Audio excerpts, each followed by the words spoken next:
Ok. Bonsoir. Je suis très désolée, je ne parle pas beaucoup de français.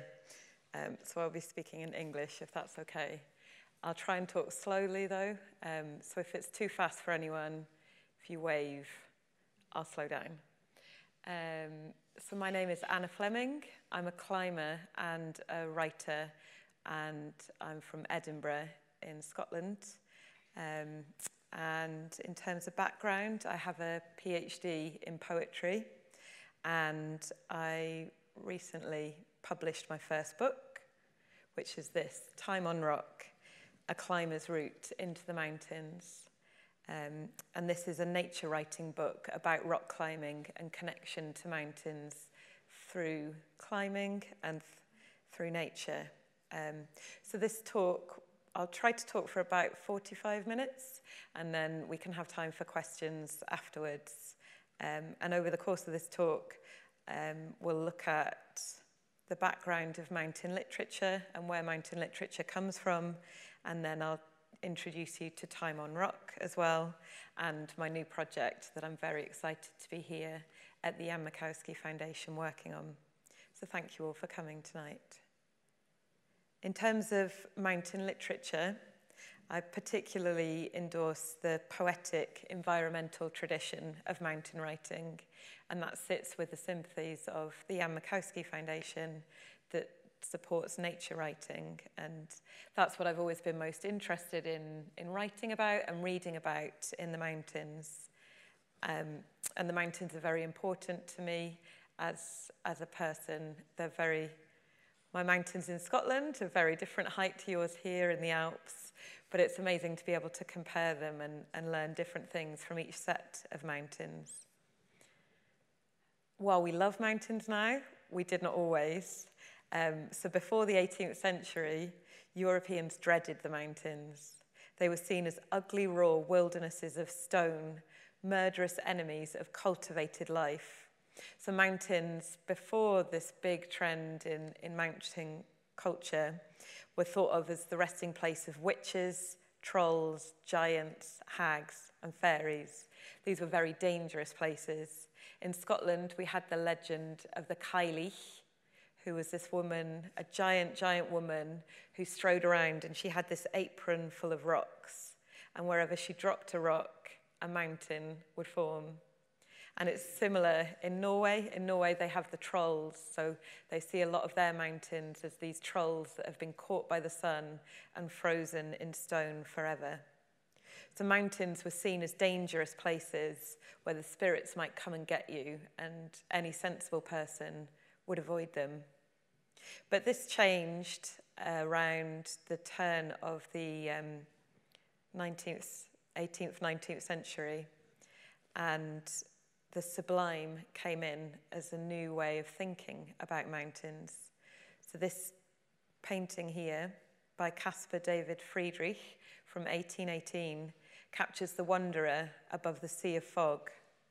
And this is, a picture that maybe will be familiar to people now. You can imagine, you maybe see these sorts of photos on Instagram 200 years later. And this new spirit in the mountains that came about looked at man residing over nature. It thought about harmony and peace and beauty and aesthetics that one could find in the mountains. And as part of that new spirit, it was also about that quest to find the inner spirit within the mountains. So at this changing of relationship with mountains, you can link that to the time when Mont Blanc was first climbed in 1786 by Jacques Balmat and Michel Gabriel Paccard. Part of that expedition was scientific interest. So there was this thirst to get into the high tops, to look at what plants and species you might find there, to see what the weather was doing, what the rocks were. So it coincided with a lot of interest in botany and weather and climate. The culture change was also led by poets. So these are the British Romantics. We have here William Wordsworth, and then to the right of that is Mary Shelley. There's Percy Shelley. On the bottom is Samuel Taylor Coleridge, Dorothy Wordsworth, and Lord Byron.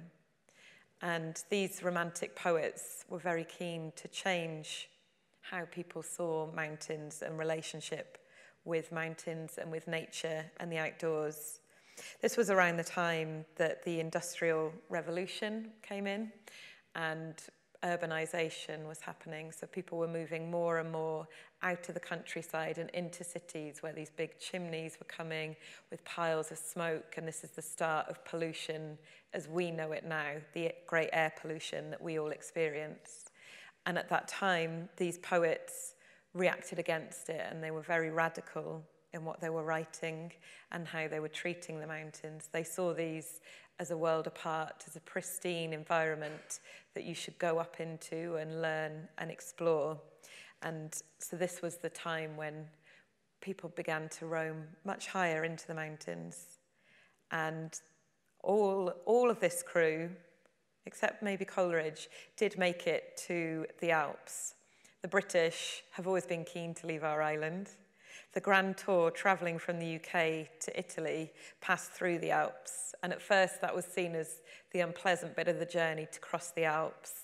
But then, with time, aesthetics changed and the Alps became a destination in themselves. The British were particularly frustrated by the Napoleonic Wars, which stopped us travelling for a while. Samuel Taylor Coleridge writes this brilliant account of when he's up on Scafell Pike. He goes on to Scafell Pike. This is the highest mountain in England. It's only 900 metres tall, but he used that to try to imagine that he was on top of Mont Blanc, which was where he really wanted to be. Having been on top of both, I don't really see the parallel, but as a poet with imagination, you can do many things. And so this was really that change in how we think about mountains. They were no longer the horrible wilderness, but a place of sublime pleasure, purity, and insight, and that reaction against industrialism and urbanization and the real increase of capitalism and the birth of new money around that time. So William Wordsworth was a very fine walker. You might call him one of the original endurance athletes. In his time, he's said to have walked 175,000 miles. And famously, in 1791, while studying in Cambridge, he walked from the UK through France and down the Simplon Pass into Italy.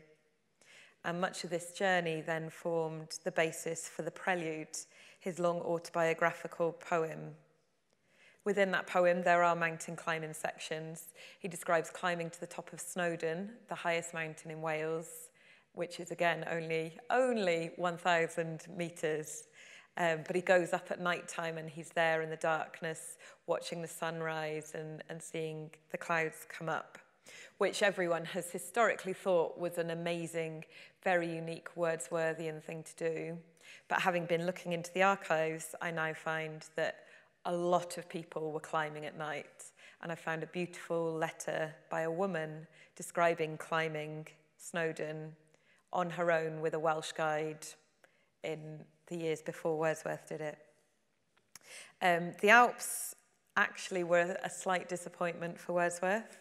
When he describes descending the Simplon Pass, he has this great anticlimax where he realizes he has reached the top and actually he'd missed it. He'd missed the summit and he'd missed this moment of sublime realization and transcendence that he wanted. Instead, he was already part the way down the mountain and into Italy. But within the Prelude, he celebrates how mountains make him the man that he is and celebrates that spirit that he finds there. His writing was also really shaped by his sister, Dorothy, who's often an under-recognised role within that creative partnership. She was an early woman writer and walker who gave him much of his inspiration. He refers to her as his eyes and ears, and she later accompanied him on a repeat visit to Simplon to track back over the ground that they passed. In 1816, the year without a summer, Mary Shelley, Percy Shelley, and Lord Byron visited Geneva and Chamonix. And this was where the inspiration for some really great literature came from. So Mary Shelley sat up late at night telling this ghost story that eventually became Frankenstein. And Percy Shelley wrote Mont Blanc, lines written in the Vale of Chamonix, which is all about the power of imagination. And Lord Byron himself also wrote a Mont Blanc poem, which was incorporated into his long Gothic poem, Manfred. So you see how the Mont Blanc has a very powerful presence here, but that's translated also across to our little island where we have no glaciers, but we enjoy meditating on Mont Blanc. After this tradition, mountain culture changed somewhat, and it developed, and the literature changed. So with improving equipment, climbing grew into bigger, harder undertakings in the Alps, the Himalayas, and greater ranges. These trips were often empire-building mass ascents, involving siege tactics with massive teams on the mountain. This is brilliantly satirized in the book The Ascent of Rum Doodle. If you haven't read it and you want a completely ridiculous mountain narrative, that one is fantastic. It's inspired by Chris Bonington, and you have all these teams tracking up and down the mountain, demanding more champagne gets delivered up to the upper camps to help them with their effort to move up to the next one. It's complete chaos. But this style of literature and approach is very much a masculine, colonial, and often militarized way of seeing and approaching the mountains. In these narratives, mountains were places to go to secure national glory. They were there to claim summits and to draw maps for military purposes. They might also be collecting botanical items for national collections as well. From the 1950s, this culture then moved on again into the small, fast, and light alpinism. The masters of this are people like Reinhold Messner and Walter Bonatti, and women in the 1980s, such as the Polish Wanda Rutkowicz and British Alison Hargreaves. These trips could be for national glory, but also there was a lot of emphasis on individual and personal achievements. And since the 1980s, the commercialization of these mountain experiences has significantly increased. These approaches often center on the hero narrative. The mountain is not experienced or celebrated for the nature. Rather, it is a background for high-octane hero and disaster narratives, as we see in the amazing Touching the Void, where the man falls into the crevasse and the rope is cut and he crawls all the way out again. They're amazing stories, but they're not about nature. In this literature, the voices of local people, women, and nature are often erased by the man who dominates the landscape. For me, as a climber, these books didn't speak to me very strongly. I love to go out and to climb and to experience mountains, but within this literature, there was nothing really that spoke to me. It seemed too hard, too conquest-driven, too masculine. And so I was always curious to find a different literature for the mountains. This is Nan Shepherd, who provides a beautiful alternative voice. She wrote this book, The Living Mountain, and she was a Scottish writer who lived from 1893 to 1981 in Aberdeenshire. And she was a modernist writer. She wrote a number of novels, including one called The Weather House and another called A Pass in the Grampians. She taught at Aberdeen University and was a very keen hill walker. The Living Mountain is now her most famous book. It's a meditation on the Cairngorm Mountains in Scotland. It was written during World War II. So as the bombs dropped in Aberdeen and all across Britain and the borders hardened, she wrote this amazing meditation all about her local mountains. And within it, it's quite a radical take. She's an early adopter of Zen Buddhist influences, which would become much more popular within the 1970s. So she was very much ahead of her time. Structured around the total mountain Her perspective includes geography, plants, and ecology. The chapter headings are the plateau, the recesses, the group, water, frost and snow, air and light, sleep, the senses, being. This is a poet's journey inwards, towards depth and expansiveness, using the body as an instrument for understanding the place. It's very holistic and embodied, and it's all about getting to know the places through the senses for that wider ecological and environmental perspective. She was so ahead of her time that she wrote this book in the 1940s, and she sent it to a publisher who said no. She sent it to a friend, and he said, "You'll struggle to get it published." And so she then put the book away in a drawer for 30 years, and it didn't come out for all that time until in the 1970s, when she was a woman in her 80s, and she then brought the book out again, and she effectively self-published it through Aberdeen University Press.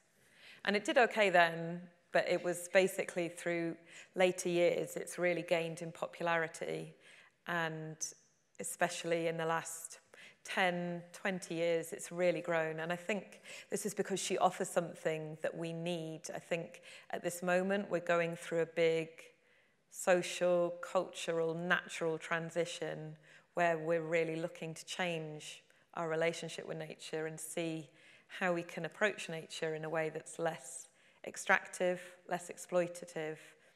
And Nan Shepherd provides an amazing example of that in The Living Mountain. And she is now on the Scottish £5 note. She's the first woman to appear on money in Scotland, which I think she would find quite surreal, but it's cool. So to move now to my book, Time on Rock, which is this one here. So with this book, Time on Rock, in writing about it, I'd been a rock climber for 10 years before I started writing this book. And in the journey in writing this book, I really wanted to document a climber's eye view of nature. I wanted to explore how place and self are experienced through rock. So the book is structured around geology, with each chapter set in a different place on a different type of rock. Britain is some of the most geologically diverse land in the world.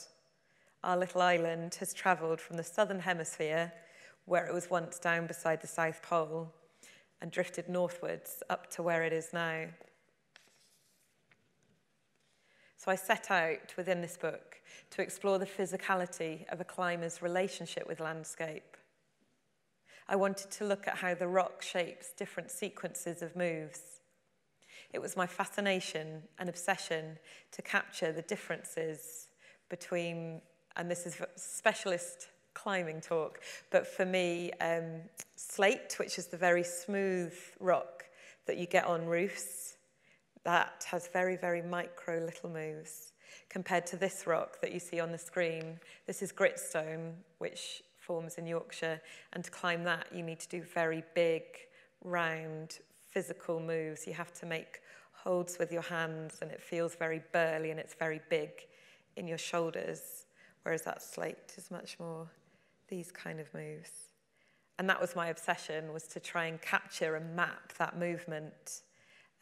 For me, climbing is much like dance. It's like an outdoor physical ballet where you follow the choreography written into the stones.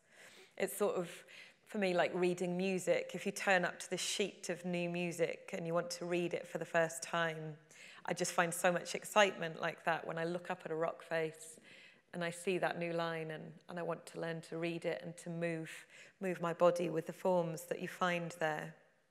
So I wanted to communicate all of this while also relating that outwards journey, the expansion that you can get, so as well as doing those minute movements and that very close focus, that much wider, expansive perspective into the wider landscape of history, culture, and ecologies.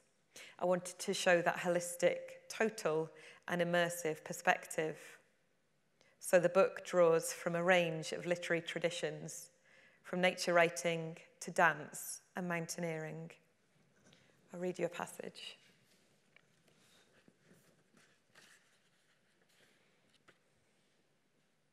Each rock type speaks its own language, which is shaped in part by its geology.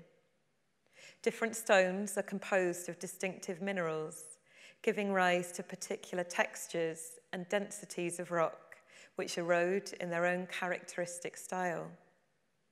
Climbers home in on this superficial matter, their focus drawn to the surface, the meeting place of weather and geology.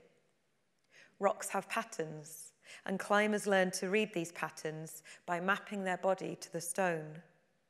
In time, all the playful practice of exploration and experimentation builds up into a vocabulary, and then you become fluent in the rock. Some rocks are easier to read than others. There are some that you get on and take to immediately, finding a ready flow of comprehension. Others are more difficult.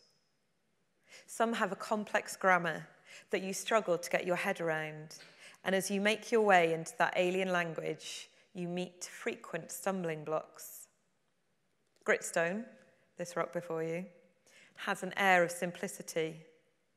Unlike limestone, which can weather into a mosaic of holds and fissures, gritstone is not cluttered with excessive detail.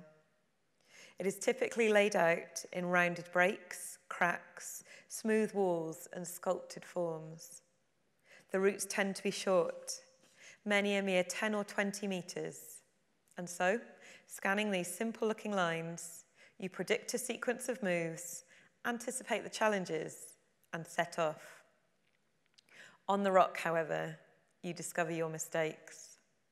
Sections that look blank contain hidden gems, and the passages that you thought you would sail through suddenly push, prod, and harass you. Incompetence is soon laid bare. This is a rock that demands skill. So in this book, I relate my learning journey, so going from a complete novice with no understanding of climbing in terms of the culture and the way of moving and all the technical equipment that you need, into progressively gaining more skill and learning to climb on different rocks all across the UK, with also an escape to the Greek island of Kalymnos to experience some sunshine with my climbing. And yeah, it was a real pleasure for me to go back over all those old experiences and really dwell down into what happened and how they shaped me as a climber, and how these different places and different cultures of stone shaped my formation as a climber and as an outdoors person.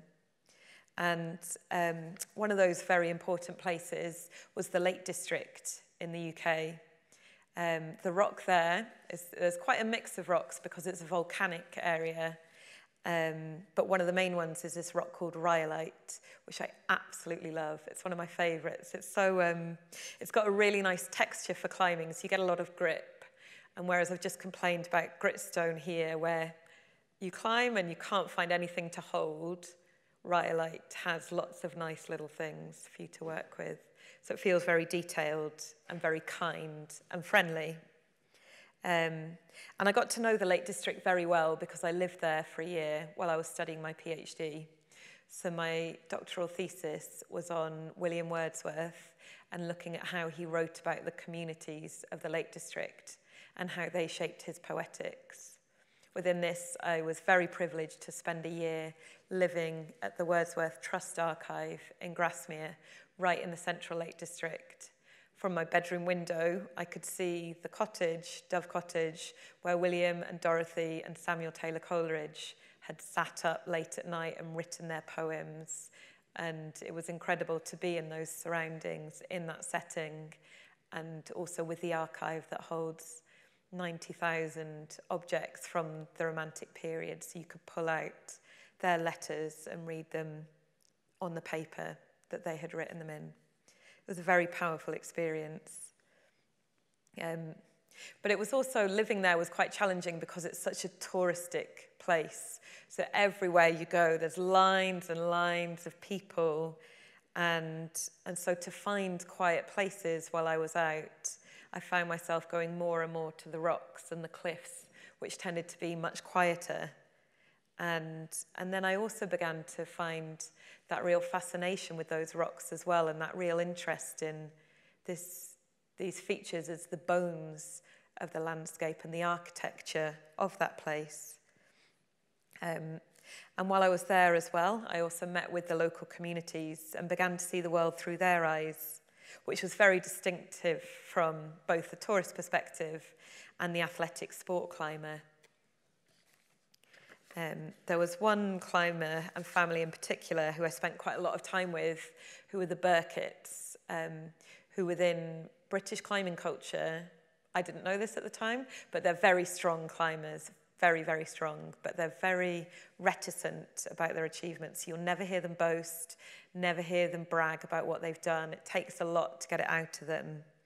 But so as well as being very hard climbers and local men who'd lived in this valley their whole lives, they also worked on the mountains. They were quarrymen who'd been digging the stones out of the ground, and then they also worked as stonemasons for generations. So they were building the walls and all the structures around. And I just find it fascinating, that sense of these people who work with rock and with climbing, which felt very different to the climbers that I met in a sports gym who would have all of their smart, shiny equipment on.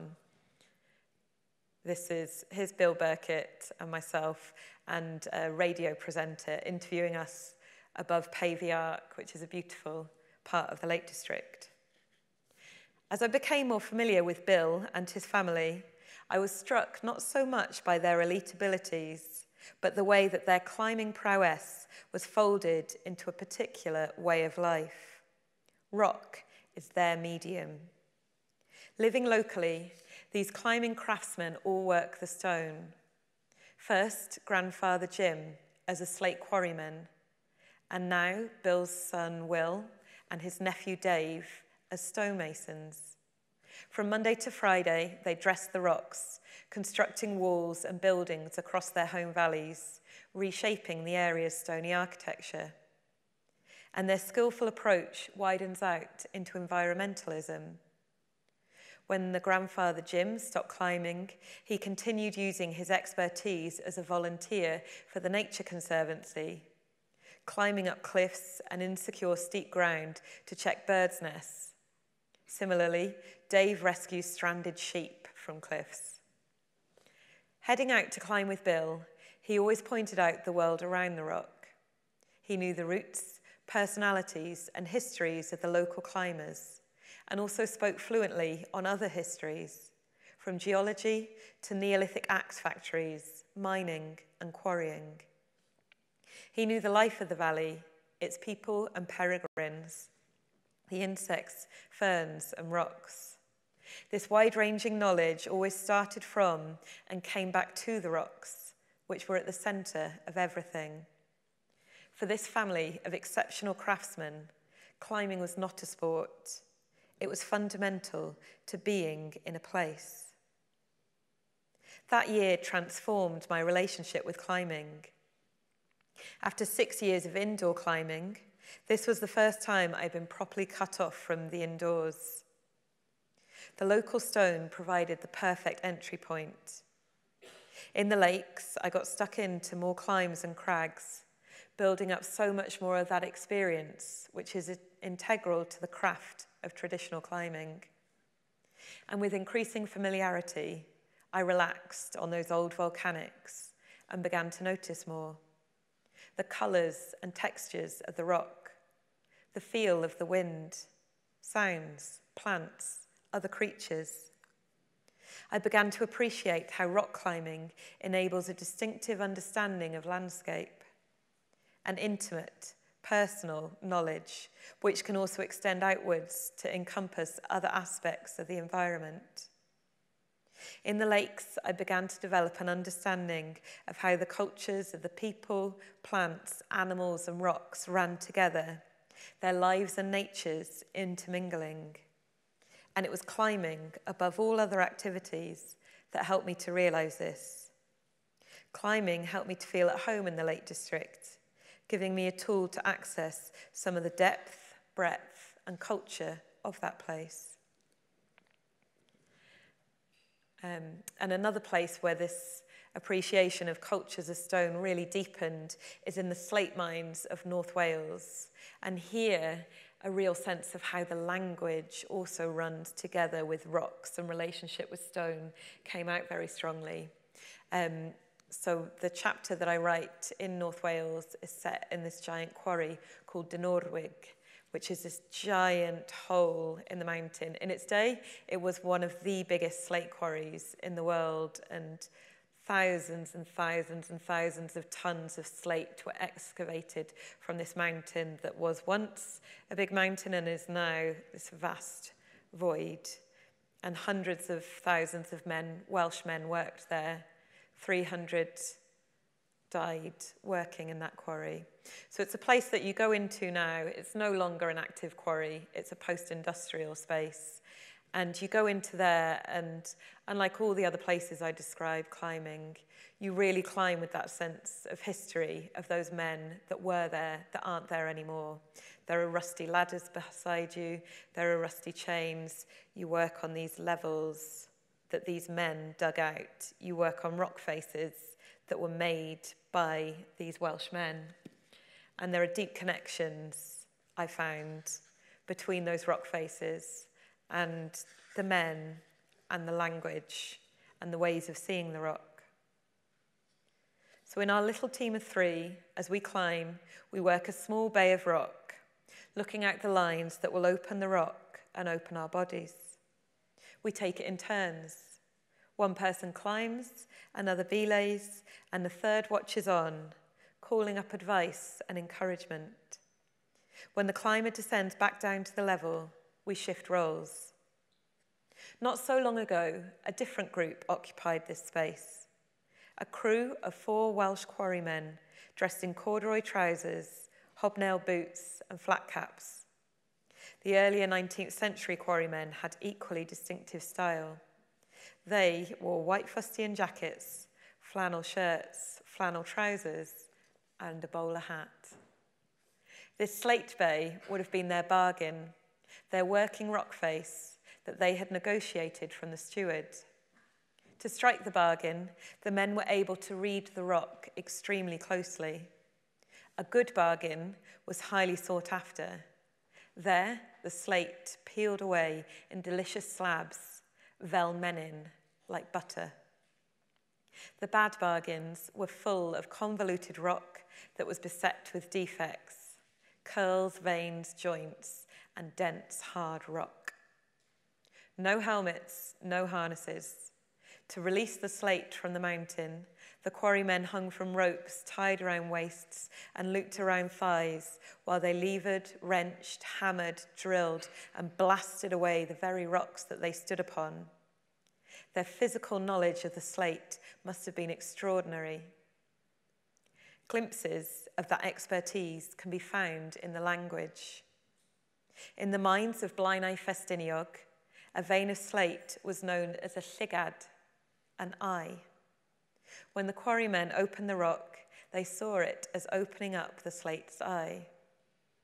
Among the veins in that huge seam of slate, there was llygad bach, little eye, llygad coch, red eye, llygad newydd, new eye, and hen llygad, old eye. The division of labour within the quarries followed the language. Those who worked the rock face spoke Welsh.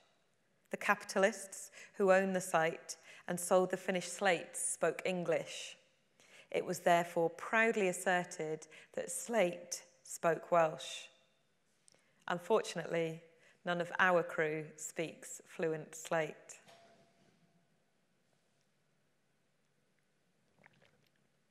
So after the slate, the journey in the book moves further north, and I travel up to Scotland, which is where I live now. And there's a chapter on this beautiful, beautiful rock, which is sandstone up in Murray. And this has this gorgeous ochre quality because it was formed when Scotland lay at the equator in a desert. So this is desert rock. And you can find, there's a cave by where I used to climb that you can go into the back of it, and then this section in the roof, I always used to go in and put my hand in the ceiling where it would meet. There was this footprint that was exactly the same size and shape as my palm, and that is a reptile that crawled over that sand 280 million years ago. It's amazing, amazing the connections you can get once you start to learn to read and see the rock. And this sandstone as well, it's so beautiful, it's used in a lot of famous buildings. So there's some of it in La Sagrada Familia in Barcelona. There's some in the 9/11 Memorial in New York, and there's some in the new National Museum of Scotland in Edinburgh, in the big city. And it's amazing to see these blocks all polished up and glittering, and they've got amazing patterns from their time in the desert. But the book finishes as a journey into the mountains. The book finishes in the mountains. So my goal with it is to finish in those wilder, bigger Scottish mountains, where I look for that final resolution that will link the body and the mountain. And I want to show how rock climbing, despite all the equipment and the goals and the objective and all these things that can get in the way or distract from your relationship with mountain, I show that it does not have to be entirely goal-oriented, that rock climbing can provide another profound way of seeing and a unique journey into the mountain as a way of experimenting with your body and the mountain. And this is what I found. A peculiar intimacy develops between a climber and the rock. To some, it might look like an exercise in mastery. Woman sets out to prove herself and conquer the mountain via the most difficult route possible. For some climbers, perhaps a checklist of achievements is all there is to it. But like moss or lichen, the more time I spend on rock, the more attached I grow to this stony matter. An affinity for rock develops slowly. It is not something you can easily pin down, explain, or quantify. It is an embodied knowledge, acquired through craft, care, and practice. It is a relationship that is constantly evolving, developing, and changing.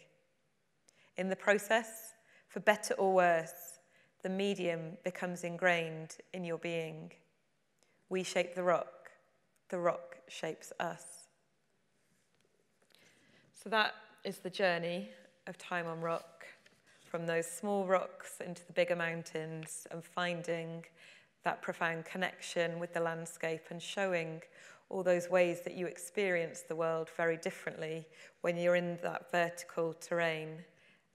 I personally love heights, and I always feel better when I'm on a vertical edge, which possibly explains why I like climbing so much. But there's this amazing heightened sensory state that you enter into while you're up on these rock faces as well, where you can hear so much more, you're touching things, you're working at a very close micro scale, this really close detail, and then you stop on a ledge and you build an anchor and you bring your partner up, and at that moment of relaxation, you look out and you see this huge, huge, wide picture. And this is part of the amazing movement process of rock climbing, where you go from the micro and the tiny, tiny little detail to the macro and this huge scale of perspective that's very special. But having completed all of this work and spent a year on book tour, taking time on rock around from the UK to Italy, I'm now working on a new project for which I'm so grateful to the Anne Mikowski Foundation for supporting me with this month-long residency. The new project will be looking at climate change in the mountains. Our mountains are changing faster than ever. Horrifying reports from the Alps and Himalayas talk of the accelerated warming happening there. So on average, the world is experiencing 1.4 degrees of warming. The Alps is getting 2 degrees of warming, so it's much quicker here. And as I was writing this book and on the book tour, my friends would come back from the Alps, especially last summer with the extreme heat wave, and they were devastated. It was like they'd come back from a war zone. They just couldn't believe the scale of melt and change that was happening. And they were just telling me all about how all these glaciers are thinning and vanishing before our eyes. So it felt very important to travel out and to see this change and to write and document about it. I'd never climbed in the Alps before. This book is a record of being a traditional British rock climber and mountain walker.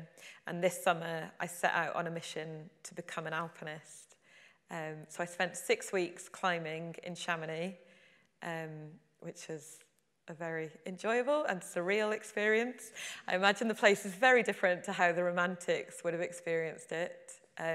One of the highlights, I got invited by a mountain guide to a rave by a waterfall, which I can't imagine Wordsworth did, so that's a good tick. Yeah, it's so bustling and touristic, and in many ways, Chamonix feels like a human landscape, and it's quite hard to escape that amount of humanity and the buzz and the bustle of, they say it's up to 100,000 visitors the place gets in a single day. But there is still that sense of prehistoric wilderness, that ancient rock and ice that's held within the heart of Europe, and it doesn't take much to travel in to that interior and to experience that very, very different timescale and those ancient rocks and that ancient ice that holds a totally different world to our human timescales. So yeah, I was learning a lot as I went. I learned that the end of the Mer de Glace, which I assumed would be the oldest part of the glacier, being at the far end, is 540 years old. But they're now doing research and climbing up into some of the northern corries. Corrie, that's such a Scottish word. Some of the northern aprons within the Alps, and they're finding ice there that is 6,000 years old. And also when the rock falls and the permafrost melts, they've got in and they've measured the age of the ice. So the permafrost is the ice that lives within the granite, and the granite in Chamonix falls a lot because of the way it formed deep underground. There was a lot of kind of compression and then release, so the granite has a lot of vertical and horizontal breaks within it that currently are filled with ice, which glues it together, but that ice is melting, and when that ice melts, the rock falls. But the rock falls, it's not when the ice reaches 0 and turns to water, but it's when the ice is at about 3 or 4 degrees, so it loses its strength then. But that means you can get in and you can measure the ice. So these glaciologists went and measured some ice that had been revealed after a rockfall, and they found that that ice inside the mountain was 4,000 years old. So there's this sense of just ancient history held within the Mont Blanc Massif. But by the end of the century, that will have gone. There will be no ice below 4,000 meters. So all of this will go. And yeah, keen to learn about the nature of the different glaciers, I went out and I walked on a glacier for the first time. And then I travelled out to many more. I went into the Mer de Glace, Argentière Glacier, the Vallée Blanche, and Glacier du Tour. I also climbed on the beautiful granite. And at the end of the trip, we climbed to the summit of Mont Blanc. And while I was there, I spoke with mountain guides, glaciologists, locals, and visitors. We discussed the changes. I met a guide who's my age, 34, and he was furious. He was so angry about climate change. He was furious at everyone who he calls ostriches, who have their heads in the sand, who don't believe that climate change is human-induced. And he's not working this summer because it's too dangerous. I had an amazing and devastating day on the Mer de Glace with glaciologists and local guides. This is the Mer de Glace in the 1800s, full of ice. You can see why it is called the Sea of Ice. And this is it this summer. And it's all the stone is on it, all that rock is there now. There is still ice underneath all of that rock, but basically the moraines, which is the side of the valley, are collapsing, so all that stone is coming down. And actually, that rock is quite good for the glacier because it's a blanket that protects it from the sun, so it slows the melt slightly. And on that day, I was with a number of glaciologists.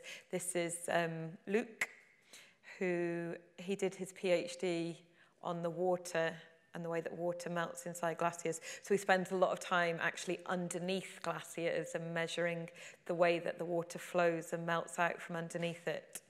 In these pictures, the bamboo cane he is holding, he marks on it the days. So that's on that pole there, the little one, that's how much the glacier had melted, the mer de glace, in one day.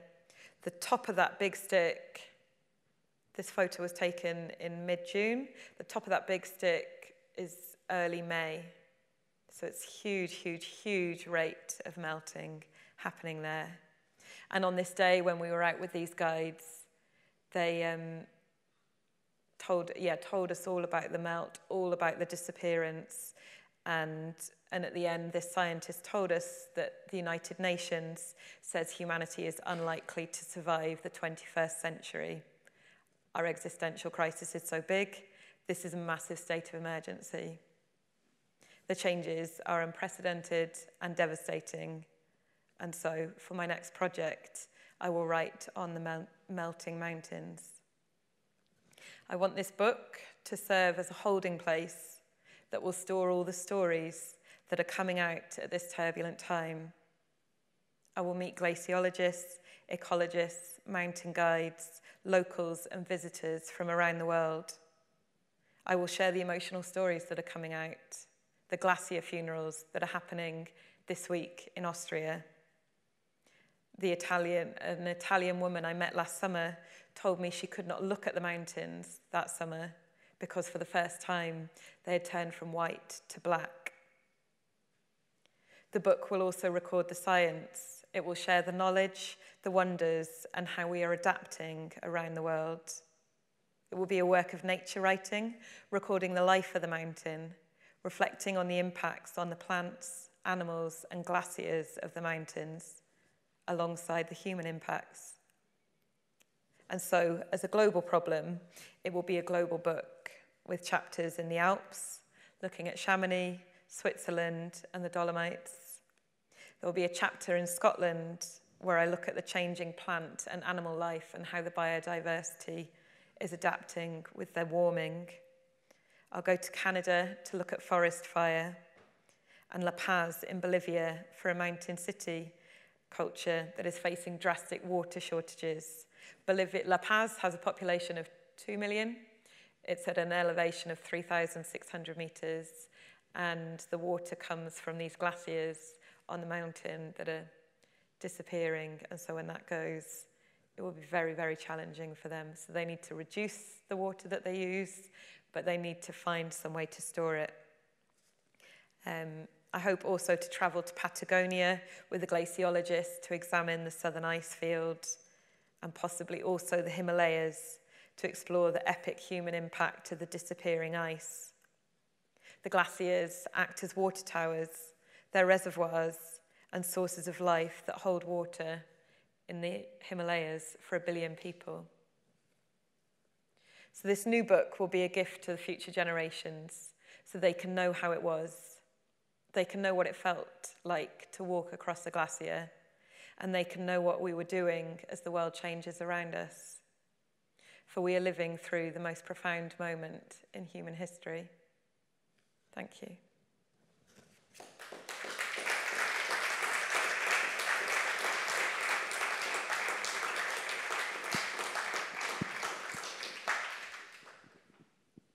Questions? Anyone?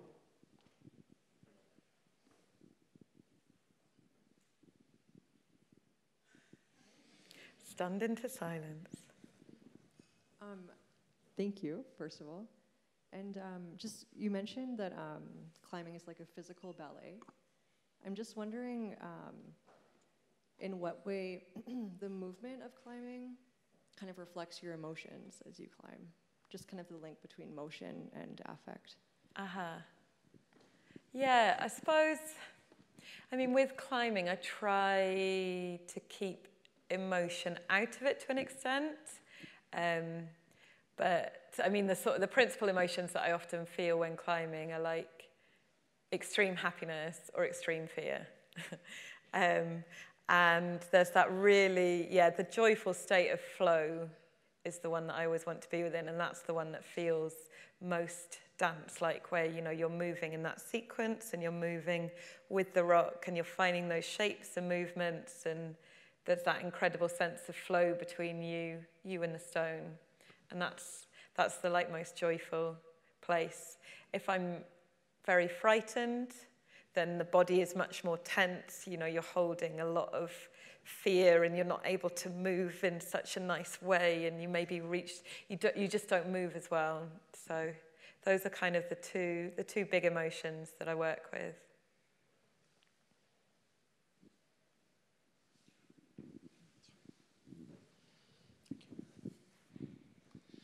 Thanks very much. That was really moving and important.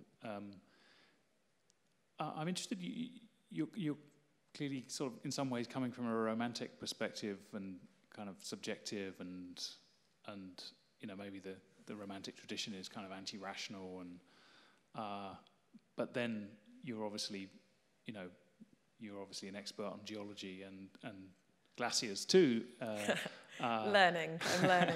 And climate change and the science around that, and I'm just interested in the tension between those two perspectives and how that plays out in your writing. Thank you. That's a great question. I mean, I think tension is always a very productive grounds for a writer. Any poets in the room will know that you seek out tension because that's where things happen. And for me, in my I see art as one of the really important ways that we can communicate what's happening, and one of the really important ways, I think, for human transformation and change. Like, I love science and I find it very interesting, like learning all these details and finding things out. I don't have a scientific background, although I did study geology to do this book, and I'm now studying glaciology as much as I can. So I love getting all those details and knowing all that knowledge of the world. But I suppose I see my task as the writer and the artist with that poetic sensibility is to find a way to communicate that can, you know, inspire and move other people and help them to connect to those things that possibly feel too abstract or technical to engage with. That's what I enjoy doing. Hi, I have a question about what kind of genre this will be, because you hear about, so in science fiction you now have climate fiction, and in this romantic or natural tradition, is this going to be tragic? Because it feels like it may be like a beginning of a kind of tragic climate genre, but I'm wondering if there's other options. Do you see there is some way you can change, have a look at climate and nature in a more kind of with a resilience lens or a different relationship? Because it is tragic, but I'm just wondering, are there other options? Yeah, thank you. That's a great question. I mean, I think that's why it's important to have many, many people writing about climate, so then we get that range of voices and perspectives. And I mean, in general, I'm an optimist. That's just my outlook in life. So where I can, I will always look on the brighter side, which is why it will be useful to have someone who can see that more negative side that I will struggle to look at. But yeah, I think in writing this next one, which will sit within that nature writing tradition, because I want to think about nature and help us kind of build and explore those connections. And I see the important thing for humanity is to go through this natural transition where we really rediscover our culture and become much more nature immersed and appreciate the biosphere that we live in rather than extracting and exploiting from it. And so that will be the kind of, the style will be to bring in all those things. But I will always be looking for adaptation and how people are changing and adapting and modifying things. And, you know, I want to use it as a way to unite a lot of disparate voices. These are areas all around the world that are going through things in their own local area that are different, but it's all part of the same problem in a sense. So to share that and elevate those stories.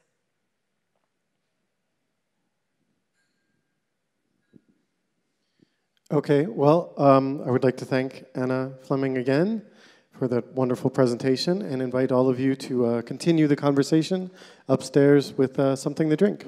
Thank you. Thank you.